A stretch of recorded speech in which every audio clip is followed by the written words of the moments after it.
হাসিনার পতনের সময় এখন সমাগত। তার পতন হবেই, যদি বা কিন্তুর কোনো ব্যাপার না। এখন শুধু সময়ের অপেক্ষা। তাকে যে ক্ষমতা ছেড়ে চলে যেতে হচ্ছেই, তার ইঙ্গিত আমরা চারপাশে কিন্তু দেখতে পাচ্ছি। আমি আগেই বলছি যে তার এই অবৈধ সরকার কেবল ক্লিনিক্যালি ডেড না, এটা এখন practically dead. It is like dead man walking, মানে যেন মরা একটা লাশ হাইটে যাইতেছে। এরপরে এখন শুধু ধূপ করে মাটিতে পড়তে বাকি। এই ফ্যাসিস্ট চোরের সর্দার ভোট ডাকাত হাসিনা এবং তার অবৈধ রেজিম দীর্ঘ 15 বছর ধরে বাংলাদেশের মানুষকে, সমাজকে, অর্থনীতিকে, দেশের স্বাধীনতা সার্বভৌমত্ব থেকে খুবলে খুবলে খাইছে। আমাদের ভোটের অধিকার, কথা বলার অধিকার, সমাবেশের অধিকার সহ সকল অধিকার নির্মম হাতে কাইরে নিছে। প্রতিবাদ করার আগে ক্রসফায়ারে মারছে কিংবা গুম করে আয়নাঘরে জোরপূর্বক আটকায় রাখছে। লাখ লাখ বিরোধী দলীয় নেতাকর্মীকে জেলে ভরে রাখছে বছরের পর বছর। শান্তিকালীন সময় সর্বাধিক সংখ্যক সেনা অফিসারকে খুন করা হয়েছে তথাকথিত বিডিআর বিদ্রোহে। শাপলা চত্বর রঞ্জিত হয়েছে হেফাজতের নিহত সদস্যদের পবিত্র রক্তে। এই দুষ্টু চক্র উন্নয়নের নামে হাজার হাজার কোটি টাকা ব্যাংক থেকে, প্রকল্প থেকে, দেশের বৈদেশিক মুদ্রার রিজার্ভ থেকে লুট করে বিদেশে পাচার করছে। বিভিন্ন দেশে বেগমপাড়া গড়ে তুলছে। প্রশাসন থেকে শুরু করে বিচার বিভাগ সহ সকল প্রতিষ্ঠানকে ক্রমাগতভাবে এরা ধ্বংস করে ফেলছে। সমাজের কোনো অংশই আওয়ামী লীগ, বাকশালী, গুন্ডা সন্ত্রাসীদের ভয়ঙ্কর থাবা থেকে রক্ষা পায়নি। ভারতের কৃপা এবং অনুগ্রহ লাভের বাসনায় বাংলাদেশের স্বাধীনতা সার্বভৌমত্ব বিক্রি করে দিয়েছে হাসিনার নেতৃত্বে এই দেশদ্রোহী চক্র। সমগ্র দেশবাসীর মনে মুখে আজ একটাই আওয়াজ, এক দফা এক দাবি, হাসিনা তুই কবে যাবি? হাসিনার পতনের দিন হবে আমাদের অতি প্রত্যাশিত এক মহামুক্তির দিন। 16 ডিসেম্বরের মতোই আমাদের নতুন বিজয় দিবস। এই দিনে আমরা আবার প্রাণ ভরে নিঃশঙ্ক চিত্তে মুক্তির নিঃশ্বাস নিতে পারবো। কিন্তু এই বিজয়ের ফসল কি আমরা ঘরে তুলতে পারবো, নাকি পরিবর্তনের শত্রুরা আমাদের এই মহান অর্জনকে নস্যাৎ করে দিতে সক্ষম হবে? আমি এই প্রশ্নটা করার কারণটা একটু ব্যাখ্যা করি। দীর্ঘ 15 বছর আওয়ামী বাকশালীদের ভয়াবহ শাসনে বাংলাদেশের মজলুম মানুষের মনে প্রচন্ড ক্ষোভ, ক্রোধ এবং অসন্তুষ্টি দিনে দিনে জমে এখন পাহাড় সম হয়ে উঠেছে। স্বভাবতই জনগণ চাইবেন তাদের উপরে যারা এতদিন নির্মম অত্যাচার এবং নিপীড়ন চালিয়েছে তাদের উপযুক্ত শাস্তি হোক। কিন্তু মানুষের এই চাওয়াটাকে সতর্কতার সাথে ডিল করতে না পারলে এই চেপে রাখা ক্ষোভ অগ্নিগিরির মতো ফুঁসে উঠতে পারে। যদি সমাজের ক্ষুদ্র একটা অংশ আইন নিজের হাতে তুলে নিয়ে অত্যাচারীর শাস্তি দিতে প্রবৃত্ত হন, তাহলে দেশের আইন শৃঙ্খলা পরিস্থিতি ভেঙে পড়তে পারে। 1971 সালের 16 ডিসেম্বর যখন পাকিস্তানি সেনারা আত্মসমর্পণ করে, বিজয়ের সেই মুহূর্তে কেউ কেউ আইন নিজের হাতে তুলে নিয়েছিল, যার বিস্ময় ফল আমরা গত 50 বছর ধরে ভোগ করছি। একটা বিশেষ ঘটনার কথা বলছি, যা ঘটেছিল বিজয় দিবসের কয়েকদিন পরেই, 1971 সালের 18 ডিসেম্বর।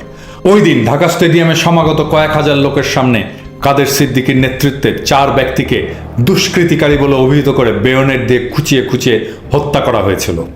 এটা ছিল স্বাধীন বাংলাদেশে সংগঠিত এমন একটা বিচার বহির্ভূত হত্যাকাণ্ড যা সারা বিশ্বে ব্যাপকভাবে প্রচারিত হয়েছিল। দেখুন, এটা ছিল একটা অত্যন্ত গর্হিত অপরাধমূলক কাজ, যা বিচারের আওতায় আনার প্রয়োজন ছিল। কিন্তু পরবর্তীতে শেখ মুজিব এ বিষয়ে কোনো ব্যবস্থাই গ্রহণ করেনি, বরঞ্চ কাদের সিদ্দিকীকে কোলে তুলে নিয়েছিলেন। বলেছিলেন, কাদের, তুই 4 জনকে মেরেছিস, 400 জনকে মারলেও আমি তোকে কিছুই বলতাম না। বাকশালের ডিস্ট্রিক্ট গভর্নর হিসেবে কাদের সিদ্দিকীকে পর্যন্ত নিযুক্ত করেছিলেন একজন যুদ্ধাপরাধীকে। মুক্তিযুদ্ধের সূচনা লগ্নে পাকিস্তানি বাহিনীর হাতে ধরা দেওয়ায় এবং যুদ্ধে অংশগ্রহণ না করায় শেখ মুজিব হয়তো নৈতিকভাবে দুর্বল ছিলেন, কিংবা বিচার বহির্ভূত হত্যাকাণ্ড তার কাছে কোনো অপরাধ বলে বিবেচিত হয়নি। এই কাদের সিদ্দিকী স্বাধীন সার্বভৌম বাংলাদেশের বিরুদ্ধে ভারতের মাটিতে বসে 1975-এর পরে রীতিমতো যুদ্ধ করেছিল। আজ সে বাংলাদেশের রাজনীতি করে। কাদের সিদ্দিকী জেনেভা কনভেনশনের অধীনে যেই যুদ্ধাপরাধ করেছিল তার বিচার হয়নি। ফলে এই ধরনের হত্যাকাণ্ড বাংলাদেশে পরবর্তীতে চলতেই থেকেছে।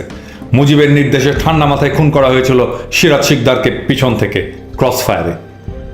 রক্ষী বাহিনীর হাতে নিহত হয়েছিলেন হাজার হাজার যুবক। একইভাবে গত 15 বছর ধরে হাসিনার ফ্যাসিস্ট অবৈধ সরকার চালিয়ে গেছে একের পর এক বিচার বহির্ভূত হত্যা এবং গুম। আমরা যদি সেই আগের মতো এবারও আইন নিজের হাতে তুলে নিই, বা কেউ তুলে নিলে তা প্রতিহত না করি, তাহলে আমাদের সমাজের এই দুষ্টু ক্ষত বা ক্যান্সারটি ভবিষ্যতে আরো বিস্তার লাভ করবে, যার জন্য আমাদের পরবর্তী প্রজন্মের কাছে আমাদেরকে জবাবদিহি করতে হবে। আমরা কিন্তু দেশকে আবার নতুন করে গড়ে তুলতে পারবো না ধ্বংসস্তূপ থেকে। সেই অরাজকতার সুযোগে এই মহান পরিবর্তনের যারা শত্রু, সেই পরাজিত শক্তি তাদের দেশি বিদেশি দোসরদের সাহায্যে দেশে বড় ধরনের গোলযোগ সৃষ্টির চেষ্টা করবে। আমরা অবাক হব না যদি তারা বাংলাদেশের সংখ্যালঘু সম্প্রদায়কে টার্গেট করে তাদের যান মাল, উপাসনালয় এবং অন্যান্য প্রতিষ্ঠানের ব্যাপক ক্ষতি সাধন করার অপচেষ্টা করে, যাতে করে এই পরিবর্তনের ব্যাপারে সারা বিশ্বে তাৎক্ষণিকভাবে নেতিবাচক ধারণা জন্মায় এবং আমাদের প্রতিবেশী একটা দেশ সরাসরি নাক গলানোর একটা সুযোগ পেয়ে যায়। এই দুষ্কর্মে যদি তারা সফল হয়, তাহলে আমাদের এই অর্জন বিসর্জনে পর্যবসিত হতে পারে। আমাদের সবাইকে এই বিষয়টি নিয়ে আগে থেকেই সমস্ত ধরনের সাবধানতা অবলম্বন করতে হবে। সে কারণেই এই আলাপটা আমি এত আগে থেকেই শুরু করছি। সুতরাং হাসিনা পতনের মুহূর্ত থেকেই আমাদের চরমভাবে সতর্ক থাকতে হবে যেন দেশের শান্তি শৃঙ্খলা কোনোভাবেই ব্যাহত না হয় এবং কেউ যেন আইন নিজের হাতে তুলে না নেয়। বিশেষ করে হাসিনা পরবর্তী 72 ঘন্টা হবে সবচাইতে ক্রিটিক্যাল, যখন পুরো দেশটা থাকবে আইসিইউ বা ইন্টেনসিভ কেয়ার ইউনিটে। আমাদের সর্বোচ্চ প্রচেষ্টা হবে এই সময়টাতে দেশে যেন কোনো ধরনের গোলযোগ না হয় তা সম্পূর্ণভাবে নিশ্চিত করতে হবে। আর সেটা করতে হলে আমাদের এখন থেকে ধারণা করতে হবে হাসিনার পতনের মুহূর্ত থেকে আমাদের জন্য প্রধান প্রধান চ্যালেঞ্জ কি হতে পারে। আমি ব্যক্তিগতভাবে মনে করি আমাদেরকে 4টা প্রধান চ্যালেঞ্জ মোকাবেলা করতে হবে। আমি আজকে থেকেই আপনাদের সকলকে এই 4টা প্রধান চ্যালেঞ্জের ব্যাপারে সতর্ক করে দিতে চাই। প্রথমত, হাসিনা যুগের অবসান হওয়ার সাথে সাথে আইন শৃঙ্খলা বাহিনীর শীর্ষ পদে অধিষ্ঠিত ব্যক্তিরা পালাবে। সেই সাথে পালাবে জেলা পর্যায়ের কিছু পুলিশ অফিসার এবং দেশের অধিকাংশ থানার ওসিরা। অর্থাৎ দেশে আইন শৃঙ্খলা রক্ষার ব্যবস্থা একটা শূন্যতা দেখা দিতে পারে। আমাদের সবচাইতে বড় অগ্রাধিকার হবে যাতে আইন শৃঙ্খলা কোনোভাবেই ভেঙে না পড়ে। দ্বিতীয়ত, বিগত 15 বছর প্রশাসনের শীর্ষ পদ থেকে শুরু করে একটা উল্লেখযোগ্য অংশ নিরবিচ্ছিন্নভাবে হাসিনার ফ্যাসিস্ট সরকারের তাবেদারি করেছে এবং বৈধ এবং অবৈধ সকল প্রকার সুযোগ সুবিধা নিয়েছে। এইসব কর্মকর্তাদের অনেকেই গা ঢাকা দেবেন, দেশ ছেড়ে পালাবেন। অর্থাৎ সচিবালয় থেকে শুরু করে জেলা এবং উপজেলা পর্যায়ের প্রশাসনে সাময়িকভাবে হলেও কিছুটা অচল অবস্থার সৃষ্টি হতে পারে। আমাদের দ্বিতীয় অগ্রাধিকার হবে প্রশাসন যাতে স্বাভাবিকভাবে চলে সেটা নিশ্চিত করা। তৃতীয়ত, আমাদের অর্থনীতির একটা বড় অংশ নিয়ন্ত্রণ করা আওয়ামী বাকশাল এবং তাদের সাঙ্গপাঙ্গরা। এদের হাত বিস্তৃত হয়ে আছে কলকারখানা, ব্যাংক থেকে শুরু করে দোকানপাট, পণ্যের মজুদ, আমদানি রপ্তানি, পরিবহন, এর সমস্ত সেক্টরের উপরে। এই পরিবর্তনের ফলে এরা নিষ্ক্রিয় হয়ে গেলে অর্থনীতির চাকা শ্লথ হয়ে যেতে পারে। এমনিতেই লোডশেডিং এবং বিভিন্ন প্রয়োজনীয় পণ্যের অভাবে আমাদের জীবনযাত্রা ইতিমধ্যেই ক্রমাগতভাবে বিপর্যস্ত হয়ে পড়েছে।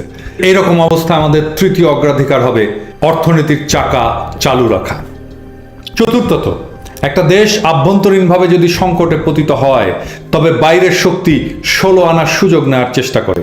আমাদের স্বাধীনতা সার্বভৌমত্ব এমনিতেই চ্যালেঞ্জের মধ্যে আছে। পরিবর্তনের শত্রুরা যদি দেশের অভ্যন্তরে একটা অচল অবস্থা সৃষ্টি করতে সক্ষম হয় তাহলে আমাদের স্বাধীনতা এবং সার্বভৌমত্ব পর্যন্ত বিপন্ন হতে পারে। আমি আগেই বলেছি, ওরা সংখ্যালঘু সম্প্রদায়কে টার্গেট করে ব্যাপক ক্ষতি সাধনের চেষ্টা করতে পারে। আমরা দেখেছি আমেরিকার কংগ্রেসম্যানদের চিঠিতে বাংলাদেশের হিন্দু এবং খ্রিস্টান ধর্মাবলম্বীদের উপরে হাসিনা সরকারের যে ট্রিটমেন্ট তার তীব্র নিন্দা জানানো হয়েছে। এই বিষয়টি যে যথেষ্ট সংবেদনশীল তা বলার অপেক্ষা রাখে না। সুতরাং হাসিনা পতনের মুহূর্ত থেকে আমাদের সজাগ থাকতে হবে যাতে আমাদের স্বাধীনতা সার্বভৌমত্বের উপরে কোনো ধরনের আঘাত না আসে এবং এলে আমরা তা যেন সম্পূর্ণ সফলতার সাথে মোকাবেলা করতে সক্ষম হই। আমরা যদি আমাদের অগ্রাধিকারগুলোকে সঠিকভাবে নির্ধারণ করতে পারি তাহলে হাসিনা পরবর্তী 72 ঘন্টা সময়কাল সাফল্যের সঙ্গে উত্তীর্ণ হবার জন্য কি কি ব্যবস্থা নেওয়া দরকার তা নির্ধারণ করা সহজ হয়ে যাবে। আসেন আমরা এবার দেখি কাজটা কিভাবে করতে হবে। প্রশাসনে, সিভিল প্রশাসন এবং পুলিশ যেভাবে নষ্ট হয়ে গেছে তাতে এদের উপরে এই ক্রিটিক্যাল সময়টুকুতে নির্ভর করা যায় না। হাসিনার লোকেরা নিশ্চয়ই হাসিনার পতনের পরে ট্রানজিশন সময়টা যেন সহজ হয় তার কোনো চেষ্টাই করবে না, বরং তার উল্টোটা করার চেষ্টা করবে। সুতরাং আইন শৃঙ্খলা রক্ষার ক্ষেত্রে বর্তমান পুলিশ প্রশাসনে যে চেইন অফ কমান্ড তার উপরে ভরসা করা বোকামি হবে। বাংলাদেশের একটা প্রতিষ্ঠান, আমাদের সামরিক বাহিনী, হাসিনা দুঃশাসনের যন্ত্র হিসাবে সেভাবে ব্যবহৃত হয়নি। যদিও কিছু কিছু সেনা সদস্য র্যাব, ডিজিএফআই ইত্যাদি প্রতিষ্ঠানে চাকরিকালীন সময় মানবাধিকার বিরোধী কর্মকাণ্ডে অংশ নিয়েছেন, কিন্তু তাদের সংখ্যা পুরো বাহিনীর সদস্যের সংখ্যার তুলনায় নগণ্য। আর্মি অ্যাজ ইনস্টিটিউট এখনো পর্যন্ত বাংলাদেশের মানুষের সম্মান এবং শ্রদ্ধার পাত্র।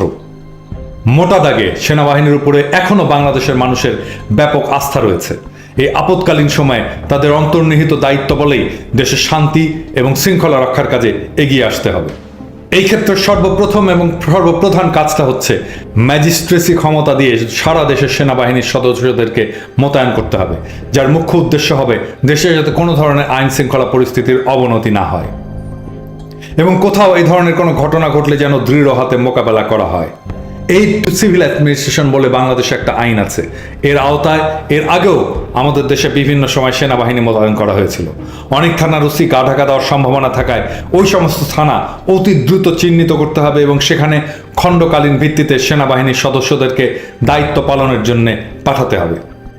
সেনাবাহিনীর সদস্যরা যাতে তাদের উপরে অর্পিত দায়িত্ব সাফল্যের সঙ্গে পালন করতে পারেন সেই লক্ষ্যে সকল আইনগত পদক্ষেপ নিতে হবে। প্রয়োজন বোধে প্রথম 24 ঘন্টা দেশব্যাপী কারফিউ জারি করতে হবে।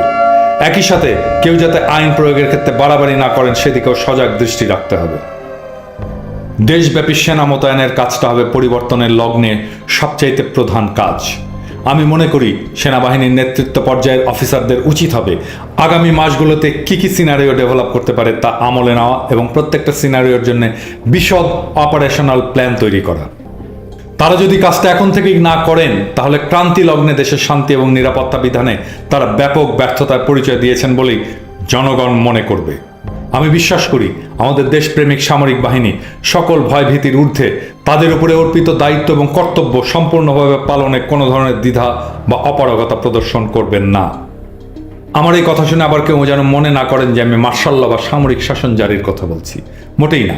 আমাদের আন্দোলন হচ্ছে বাংলাদেশে প্রকৃত গণতন্ত্র এবং জনগণের সকল অধিকার পুনঃপ্রতিষ্ঠিত করা, যা হাসিনার অবৈধ এবং হিংস্র স্বৈর শাসন নির্মমভাবে কেড়ে নিয়েছে। আমি আগেই বলেছি সেনাবাহিনীর পুরো কাজটাই হবে এইড টু সিভিলিয়ান আইনের আওতায়। একটা অন্তর্বর্তীকালীন বেসামরিক সরকারের অধীনেই অপারেশনাল প্ল্যানের এই কাজগুলো পরিচালিত হবে। তবে মনে রাখতে হবে যে সূচনা লগ্নে এই অন্তর্বর্তীকালীন সরকার নিজেকে সংগঠিত করতে কিছুটা সময় নেবে এবং তা নেওয়াটাই স্বাভাবিক। সে ক্রিটিক্যাল সময়টুকুতে আইন শৃঙ্খলা রক্ষার কাজে সেনাবাহিনীর ভূমিকা হবে সবচাইতে গুরুত্বপূর্ণ। আসেন আমরা আবার দেখি আর কি কাজ করতে হবে আর একটু গভীরে গিয়ে। ক্রিটিক্যাল ইনস্টলেশন যেমন সচিবালয়, সরকারি দপ্তর, বন্দর, বিমানবন্দর, হাসপাতাল, ট্রেন স্টেশন, বাস স্টেশন, বিদ্যুৎ উৎপাদন কেন্দ্র, প্রধান প্রধান সেতু, সড়ক যোগাযোগ নেটওয়ার্ক, আমদানি রপ্তানির কাজ, প্রধান প্রধান শিল্প কারখানা, আর্থিক সংস্থা, জ্বালানির ডিপো, পানি সরবরাহ ব্যবস্থা ইত্যাদি যাতে সম্পূর্ণভাবে সুরক্ষিত থাকে এবং চালু থাকে সেনাবাহিনীকে তাৎক্ষণিকভাবে তা নিশ্চিত করতে হবে। সেই সাথে সর্বোচ্চ সুরক্ষা দিতে হবে মসজিদ, মন্দির, গির্জা, প্যাগোডা সহ সমস্ত ধর্মীয় উপাসনালয়গুলোকে। এই ক্রিটিক্যাল সময় আমাদের সজাগ দৃষ্টি রাখতে হবে আমাদের পুরো সীমান্তের প্রতি, যাতে করে দেশের অভ্যন্তরের অবস্থার সুযোগ নিয়ে আমাদের বিরুদ্ধে কেউ কোনো ধরনের প্রকাশ্য বা গোপন অপারেশন পরিচালনা করতে না পারে।